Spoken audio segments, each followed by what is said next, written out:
Clic. Mao. Ça tue, ça blesse, ça flingue. Hey, hey, hey. Mao. Happy Labor Day, everybody, and good Monday morning. It's time for Coffee with Nate. Oh, man. Ain't nothing sitting right this morning.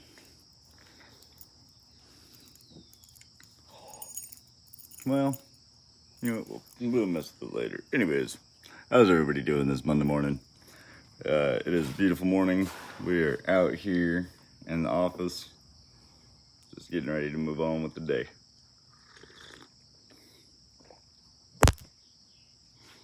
All right. I hope you all have an amazing 3-day weekend. It's definitely been eventful. Kind of share a little bit of what's been happening, and we're going to get into the reading first. Let's say our little prayer and get this going. God, please present to me the knowledge that you wish for me to seek with an open mind and heart to accept it. Amen. Oh, man. First page of this thing says, Nicholas, you are a fucking addict, and that's because I am. Just gotta have a reminder of that every day. Where are we gonna go at today? Where are we gonna go at today, huh? Page 77, into actions. We might prejudice them. At this moment, we are trying to put our lives in order, but this is not an end in and of itself. Our real purpose is to fit ourselves to be one of maximum service to God and the people about us. It is seldom wise to approach an individual who still smarts from our injustice to him and announce that we have gone religious. In the prize ring, this would be called leading with the chain, leading with the chin. Why lay ourselves open to being branded fanatics or religious bores? We may kill a future opportunity to carry a beneficial message, but our man is sure to be impressed with the sincere desire to set right the wrong. He is going to be more interested in a demonstration of goodwill than in our talk of spiritual discoveries. We don't use this as an excuse for shying away from the subject of God. When it will serve any good purpose, we are willing to announce our convictions with tact and common sense. The question of how to approach the man we hated will arise. It may be he has done us more harm than we have done him, and, though we may have acquired a better attitude towards him, we are still not too keen about admitting our faults. Nevertheless, with the person we dislike, we take the bit in our teeth. It is harder to go to an enemy than to a friend, but we find it much more beneficial to us. We go to him in helpful and forgiving spirit, confessing our former ill feelings and expressing our regret. My name is Nicholas, I'm an addict, and that's a heck of a reading. We do not boast our religion, which, I say that as, watch, everything's just going to, oh, hey, look, now everything's just folding over like it's supposed to. Isn't that crazy? We're not going to go on boasting our religion. We will kill the opportunity to speak to somebody that may not be as God-oriented. I personally speak loudly about my God. Child of God on the neck right there. I personally will always be very prideful about my God and faithful to my God. That's just how I am. I'd be nothing without him. Now, am I going to bring that into discussion when doing a 12-step or trying to help another addict? Probably not. Unless that is somebody that I see fit to maybe carry the message of my church, invite them to church, invite them to my service. That's always a possibility.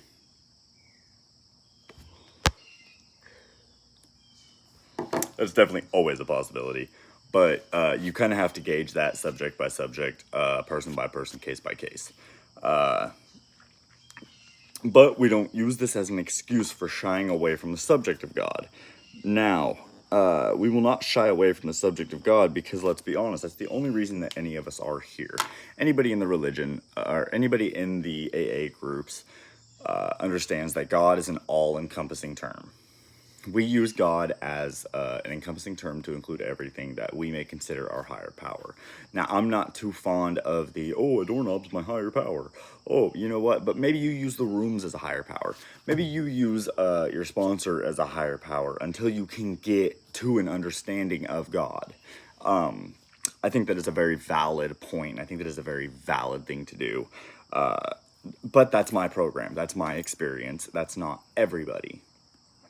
So, the question of how to approach the man we hated will arise. How do you approach someone that you hate? I don't know. I'm not there yet. And I personally don't carry hatred towards anybody. Dislike, disownment, disgruntled. Those are maybe things that I use to describe people. That's just me and my program. I don't hate. I only hate maybe one or two people. And that's just me being honest. And that's because of what they have done to me. And you know, it was truly disgusting acts, and they will be on my forever no fuck you list. Whether my sponsor lets me have one of those or not, I personally have one. I just got done with my step one. I work out of the Life Recovery Workbook. And it really did make me reflect on, you know, step one, section something, hope admits suffering. What kind of people do I hang around with and trust? People who criticize or people who encourage the truth? And I put people who are truthful and God-fearing. The only person that comes to mind that I truly hate is not a God-fearing man. He doesn't even believe in God, as a matter of fact. I've had this discussion with him at length when we were friends. I'm not going to go into that. That's not my story for today. But that definitely falls under the how do we approach a man we hated will arise. It may be that he has done more harm to us than we have done to him. And though we have acquired a better attitude towards him, we are still not too keen about admitting our faults. I'll admit my fault. I was banging dope. I was running and gunning, gum bumping and gum biting and gun fighting. But we have to take that to the teeth. And, you know, at some point I am going to have to... Sorry, that should count on my diabetes.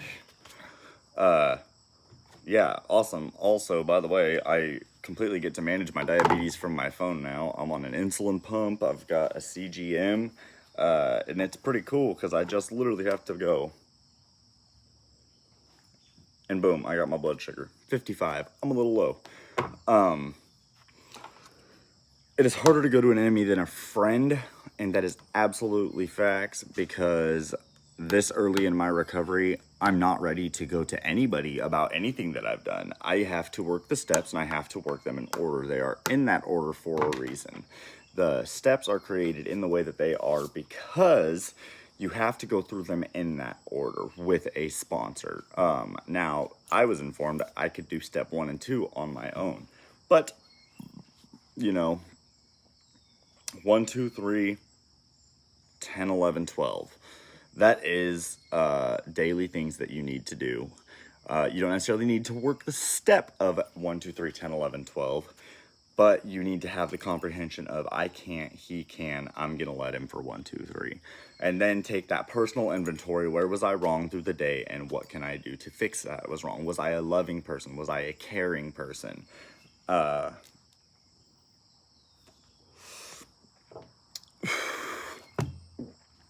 That's what I got on that reading. It's a new week. It's a new day. God, this table's people smoking cigarettes. Sorry, I don't smoke cigarettes, so I find that pretty gross. But I'm just very grateful today. You know, let's make a little short snippet here. Let's do a little short snippet to show that we're growing upon spiritual lines instead of lines of meth.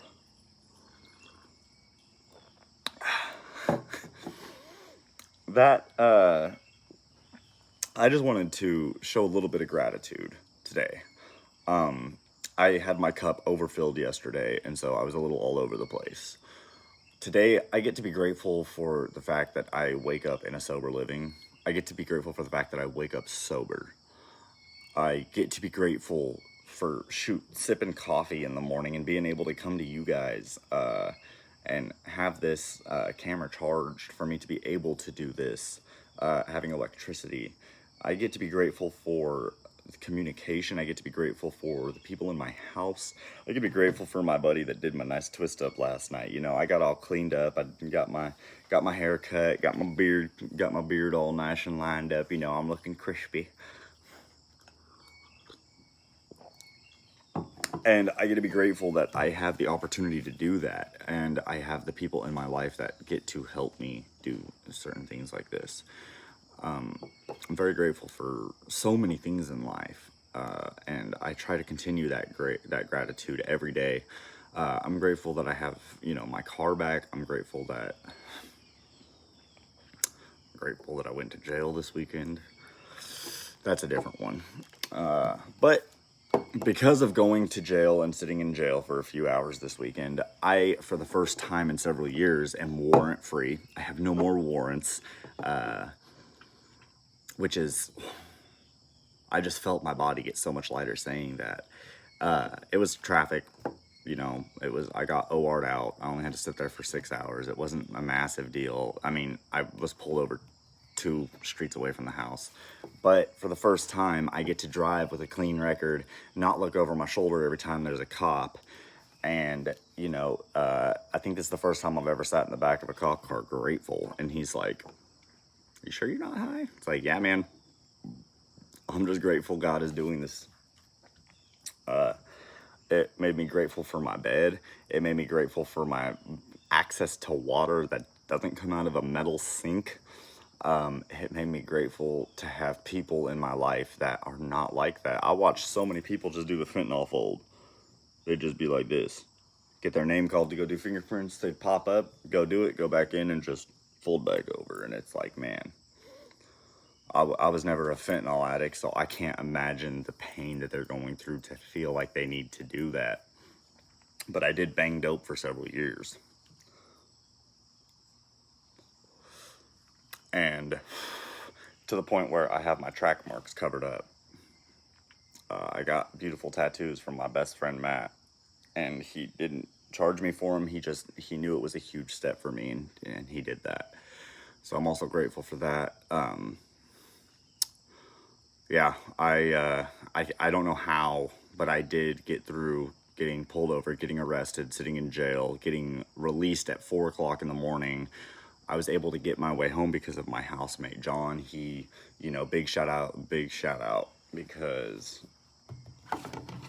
dude, the fact that I was able to, I just want to timestamp this for you guys, so I'm not incorrect about this.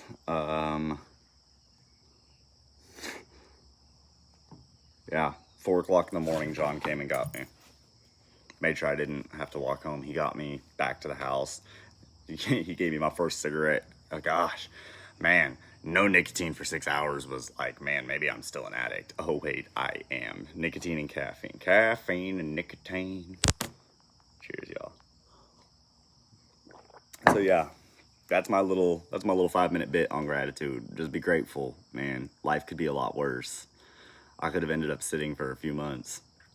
But instead, by the grace of God, I was OR'd out after 6 hours. Man, God is good.